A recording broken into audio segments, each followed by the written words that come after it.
José era o filho preferido de Jacó, o que causava inveja entre seus irmãos. Jacó deu a ele uma túnica colorida, símbolo de favoritismo. José também tinha sonhos que indicavam que ele governaria sobre sua família, o que irritava ainda mais seus irmãos. Em um dos sonhos, os feixes de trigo dos irmãos se curvavam diante do feixe de José. Em outro, o sol, a lua e 11 estrelas também se curvavam. José contou os sonhos à família, aumentando o ódio dos irmãos e a preocupação de Jacó.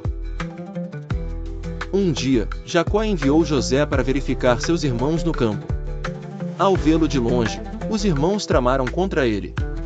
Inicialmente, queriam matá-lo, mas o irmão mais velho, Rúben, sugeriu jogá-lo em uma cisterna, planejando salvá-lo depois.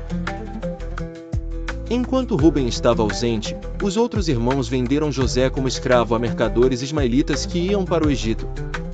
Rasgaram sua túnica e a mancharam com sangue para enganar Jacó, dizendo que um animal selvagem havia matado José. No Egito, José foi vendido a Potifar, oficial do faraó. Deus estava com ele, e logo ganhou a confiança do patrão, tornando-se administrador da casa. Mas a esposa de Potifar tentou seduzi-lo.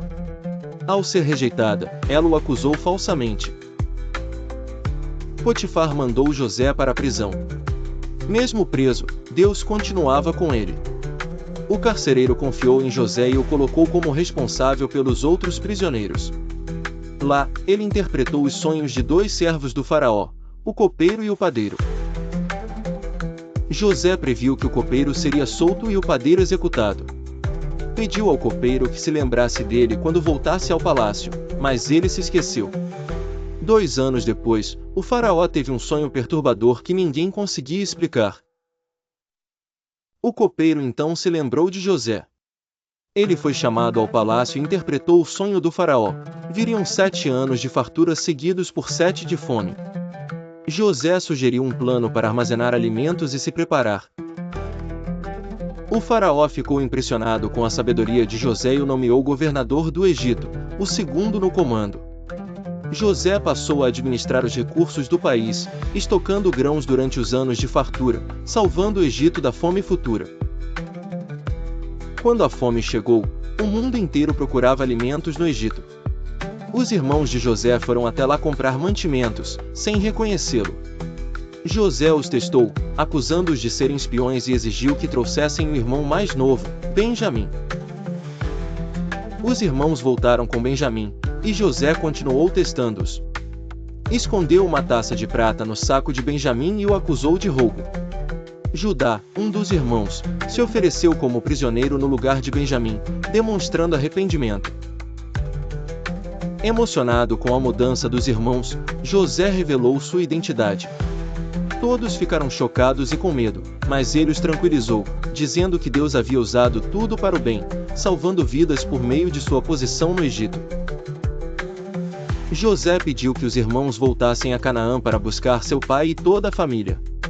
Jacó ficou emocionado ao saber que José estava vivo e partiu para o Egito com todos os seus descendentes, sendo bem recebido pelo faraó. José instalou sua família na região de Gósen, onde viveram bem e prosperaram. Jacó, já velho, abençoou os filhos de José e depois seus próprios filhos, prevendo o futuro das tribos de Israel antes de falecer. Após a morte de Jacó, os irmãos temeram que José se vingasse, mas ele reafirmou seu perdão. Disse que o mal que lhe fizeram foi transformado por Deus em bem, para salvar muitas vidas. José viveu muitos anos no Egito, sempre fiel a Deus. A história de José mostra como Deus pode usar até situações difíceis para cumprir seus planos. De escravo a governador, ele confiou em Deus e demonstrou perdão, sabedoria e amor. Um exemplo de fé que inspirou gerações.